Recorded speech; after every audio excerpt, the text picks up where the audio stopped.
Some people dream of things they can't explain.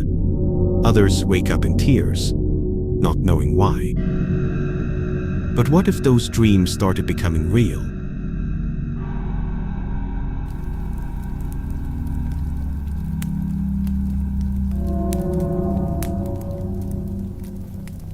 This story was sent in by a man named Rayhan from Bangladesh, and to this day, no one, not his wife, not his doctors, not even his religious advisors, can explain what happened to him or how he came face to face with his own death while still alive. Back in 1996, Rayhan and his entire family made a big move. They left their old hometown of Nazira Bazar and settled in Mirpur, a busy but growing neighborhood in Dhaka, Bangladesh. They had just built a new home, one they had planned for years. A two-storied RCC apartment-style house with a layout inspired by American block patterns.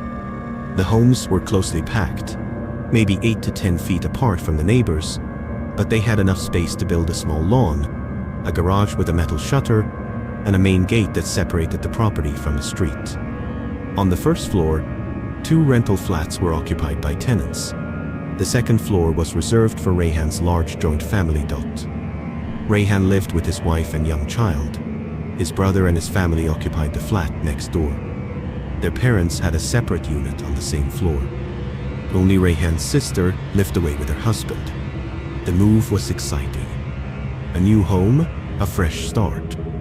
But something followed Rayhan to that house. Something he couldn't explain. Rayhan had a condition that disturbed his wife deeply. Almost every night, he would wake up crying in his sleep. His pillow would be soaked, his eyes red, his breathing shallow and choked, as though he had seen something terrible. But whenever his wife asked him what was wrong, he would say the same thing. "I don't know. I can't remember." At first, she thought it might be stress, or maybe he was keeping something from her, but this kept happening. Night after night, week after week, sometimes quiet sobs, other times loud, anguished crying, and always he would wake up, sit on the edge of the bed, elbows on his knees, head in his hands, trying to remember the dream, but the memory was always just out of reach. They went to doctors, psychologists, even to imams, respected religious figures in their community, but no one could find a cause or a cure. Eventually, his wife just learned to live with it. It became a sad, unexplained part of their daily life. Then came the first night that changed everything. It was around 2:45 a.m. Rayhan suddenly woke up, heart pounding, the same patterned tears on his face, clothes damp from sweat, but no idea what dream had caused it. He sat on the bed like always, hands covering his face, but that night, something was different. He heard a sound. It was faint, almost like someone whispering, but in rhythm, like someone was reading. He turned off the fan to listen more clearly. The sound continued, murmuring, soft, almost melodic, like reciting a passage. He got out of bed and turned on the lights. The sound wasn't coming from his room or from outside. It was coming from the stairwell, the lobby that connected the second floor to the first floor. Cautiously, he opened his door and stepped into the dim hallway. He could hear the sound more clearly now.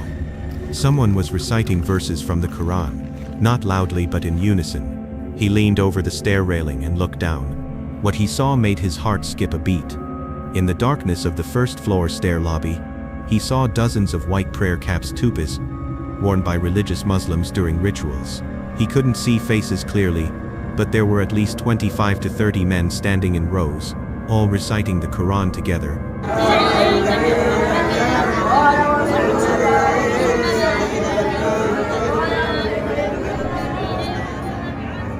And something else chilled him. The main gate of the house was wide open. In the 90s, robberies were common in Dhaka. You never left the gate open at night, ever. He reached for the switch and turned on the stairwell light. Nothing happened. He tried again. The first floor light wouldn't turn on. Something was off. The people downstairs, he didn't recognize any of them. No one from the rental units. No neighbors. Just strangers.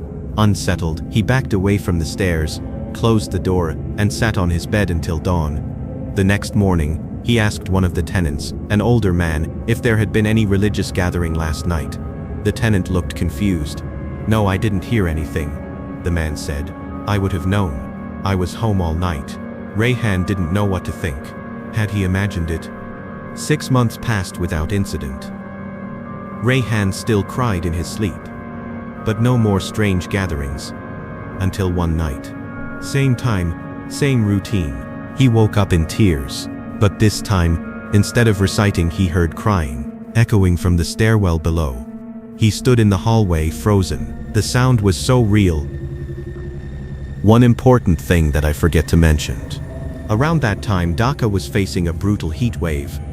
Temperatures were unbearable, and the city had gone weeks without rain. Mosques were filled with people praying for relief.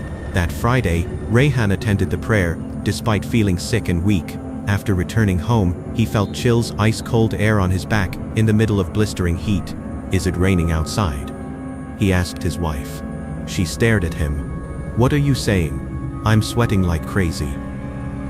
That night at midnight, a violent storm hit the city. Thunder shook the walls. Power went out across the neighborhood. Rayhan woke again, now in total darkness. He heard the crying louder this time, mixed with prayers. Some people were wailing. He grabbed his flashlight and stepped into the stairwell. When he reached the first-floor lobby, he froze. There were dozens of people standing in silence, some crying, others whispering verses. He shone his flashlight around. He didn't know a single face. He walked outside. The garage shutter was open. The main gate too. The lawn was crowded with people, all gathered quietly in the rain. He struggled to move forward, pushing through the crowd. His skin was ice cold. His breath came in short, fast bursts. Then he saw it. A veil of white cloth strung between the garage and the veranda above. A covered area. Someone passed by him carrying a pot of boiling water and slipped under the veil. For a brief second, Rayhan saw inside. A body wrapped in white cloth. Men standing around, preparing the body for its final bath before burial. He stepped forward to get a better look. And then he saw the face. It was his own. He screamed and fainted. Rayhan woke up in the hospital. His family said they found him unconscious by the garage. They assumed it was heat stroke. His wife thought it might have been a vivid dream, but she was worried. Deeply. They brought him to a psychiatrist. He was prescribed medication, sleeping pills, calming agents. For a few weeks he actually slept peacefully. Then one night it happened again. He woke up crying. He heard wailing and praying downstairs. But this time, there was power. He didn't go alone. He called his brother from the flat next door. Together they went downstairs. But everything was normal. The main gate was locked. The garage shutter was closed. No people, no voices. Rayhan turned to his brother. "But I saw them just now. Our lawn was filled with people." His brother looked at him concerned. "You're hallucinating. Don't think about it. Take your pills. Go lie down." Rayhan agreed. Defeated, he went back inside, locked his apartment, turned around, and saw 2 coffins in his living room. He didn't see who was inside, but they were there. 2 coffins, side by side. He screamed. The entire family came rushing in, but by the time they entered, the room was empty again. Exactly 14 days after that night, Rayhan's father came home from the mosque. He sat on his favorite chair, asking for a glass of water. As someone brought it to him, he whispered a prayer, holding his beads in one hand, and then the beads slipped from his fingers. He had died in mid-prayer. The family broke down. People came from everywhere for the funeral. The house was filled with people. The veil was tied between the garage and the veranda. Men carried buckets of water. A body lay inside, wrapped in white. Rayhan stood, unable to breathe. He had seen this, exactly this. The same people, same voices, Same prayers. He stood there heartbroken, trying to understand what is happening with him. All day he and his brother was busy for their father burial ceremony. But deep inside he was thinking about Two Coffins incident. After all the arrangements were made, they placed their father's body gently onto a small pickup truck. One by one, the people who would journey to the graveyard began to gather. Friends, family, neighbors, each drawn by grief, duty, or quiet memory. And then, just as they were preparing the burial, someone screamed from inside the house. Rayhan's mother had collapsed. She too had died. He stood there in shock, trying to make some sense. Suddenly, he remembered about the incident.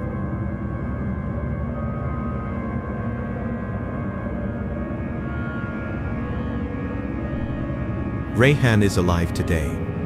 The dreams, the crying, the visions, they've stopped. But he remembers everything. He doesn't know if he was seeing the future or being warned, or if something wanted him to understand death before it happened. What you just heard was translated into English, and while every effort was made to stay true to the original, some cultural elements, like Islamic funeral rituals or family customs, may feel unfamiliar to Western audiences. We ask that you listen with an open mind, and if you've experienced something strange, share your story with us.